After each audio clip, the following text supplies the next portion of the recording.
are 1 week away from the first debate of the 2016 presidential race, and Donald Trump still maintains a sizable lead in the polls. In Quinnipiac's new survey, 20% of GOP voters say they would pick him to be the nominee. Scott Walker and Jeb Bush follow at 13 and 10%. One candidate with 6% of support is advising voters not to pay too much attention to polling. Why? Well, here's Marco Rubio.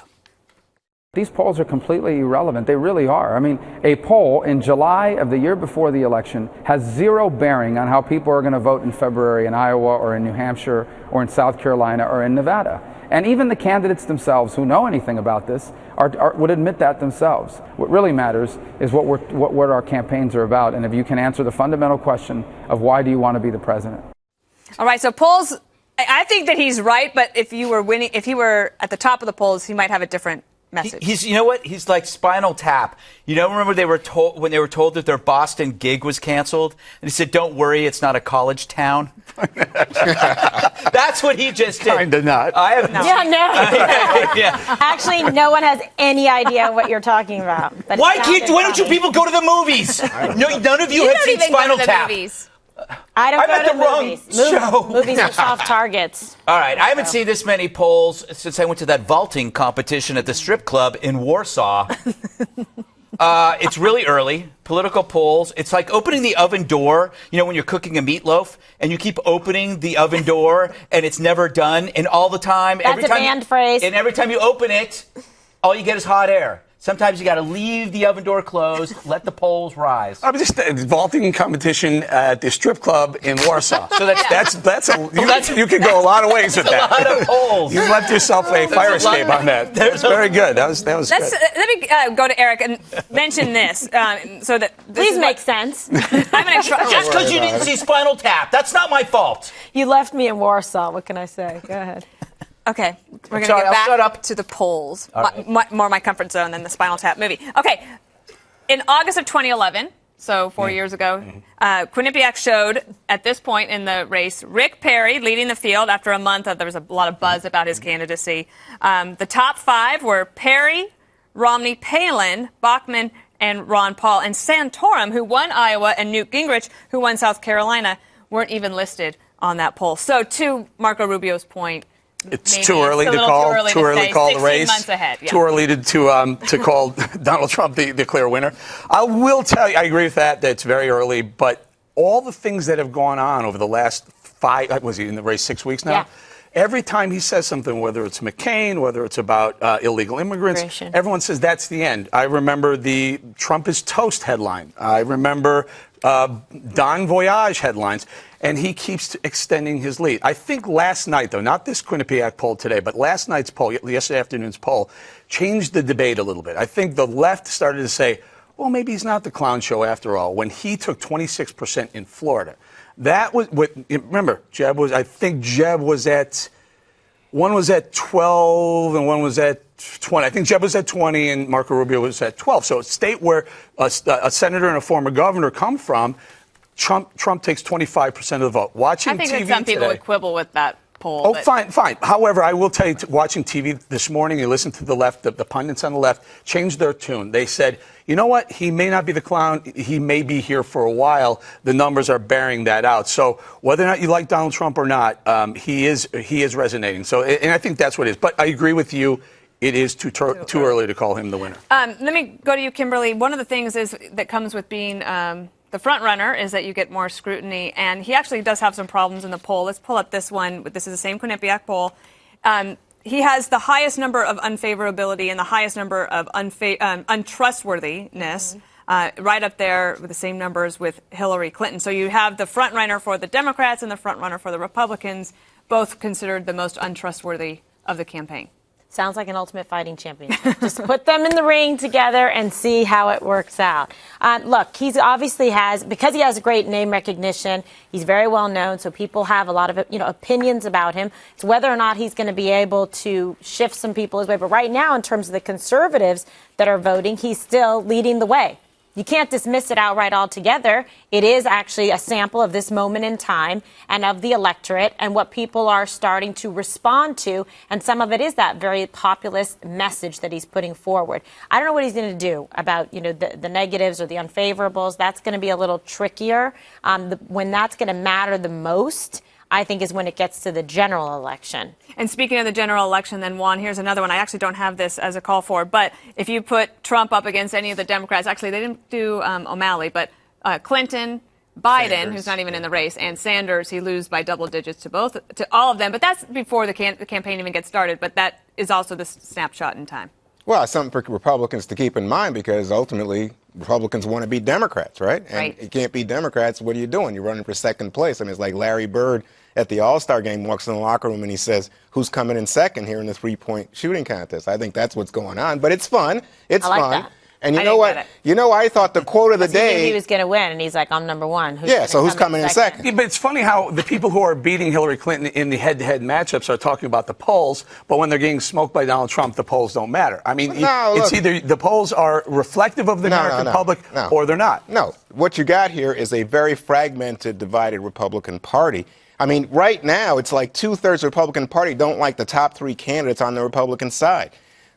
And the top candidate, as Dana pointed out, what were the numbers? A third or 2/3 say they could never vote for the guy. That's Republicans. Those are GOP voters saying, and actually that number went up from May to. Yeah, so that's an indication. It's also true about women. Yeah, but 37% of Republican women said they could not vote for him. That is, and if the election is, if you have to win all the white women, right? So Romney wins white women by a certain percentage. I think it was like by 14 points. Right. You have to And do still as didn't well in 2016 just demographically. Right, and still didn't win women.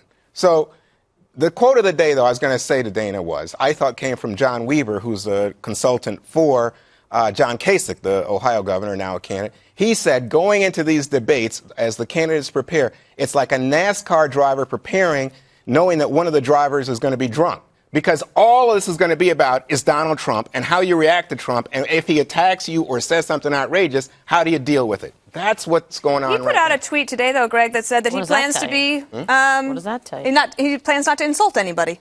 Yes, and I like to Donald Trump. I mean, he said it. That's what he said. Yeah, no, to Donald Trump, I say you're welcome. Because obviously he has been listening to me, and I've been telling him how important it is to balance out your gaffes with your guts so that you can actually be articulate without being insulting, and also to be more persuasive in your points rather than going for the easy outrage. And I think he's been reading my words closely, and I'm very grateful for that. I wouldn't doubt that. Can we also talk about Hillary Clinton, who did not do well in this poll? I think, Eric, if you look at the numbers, she is just sort of, maybe they think on the Democratic side that once they have an actual Republican nominee to fight against, she will probably do better. But right now, Americans sort of like, not really not that into her. Right, and don't forget, there's going to be a $2 billion war chest that she can spend once she needs to start focusing on her opponent. Right now, she has no reason to spend any money. She can just keep doing what you can't she's spend doing. against 17 Right, people. just stay low, figure out who the opponent's going to end up being. One quick point about this debate. You point out that years ago, Rick Perry was at the top of the list, and then the debates happened. Very first debate. Or not that very really, first. Right, but the debate season kind of exposed a little weakness on his, and his poll numbers fell dramatically after that. It will be interesting to see if he does come out the statesman, as Greg says, or the flamethrower, as Juan is concerned with. My hunch, and I've known him a long time, is that he's not going to change a bit. He's not, because then he'll be accused of, you're changing for the debates, are you? Which Donald Trump are you going to be? It seems like he's got one speed and one speed only, and he doesn't throttle it back for anyone, really. Can I jump just on the Hillary thing? I was thinking about this. Do you really think Bill Clinton wants Hillary in the White House? Because if she becomes president, then think of all that attention that it brings to him, and then he has to go back to watching Skinamax. His mistress can only bake so many cookies for the Secret Service. I mean, he is hoping that her emails will preserve his females. I don't think he wants her to be president. Okay, that's wrong. No? You don't think so? No, that's just wrong. But good. I mean, everybody's got to participate. It's not like he didn't have eyeballs on him the last time. Yeah, I mean, let's get a grip here. He's on like a low-fat diet. He's got no joy in his life. All right. I have a question for Miss Perino here. So I think it's very interesting to me about Do you have another Trump. quote? What? No. I was thinking about Trump, and I was thinking, well, okay, so he's a media sensation of the summer of 15, but what if he wasn't here?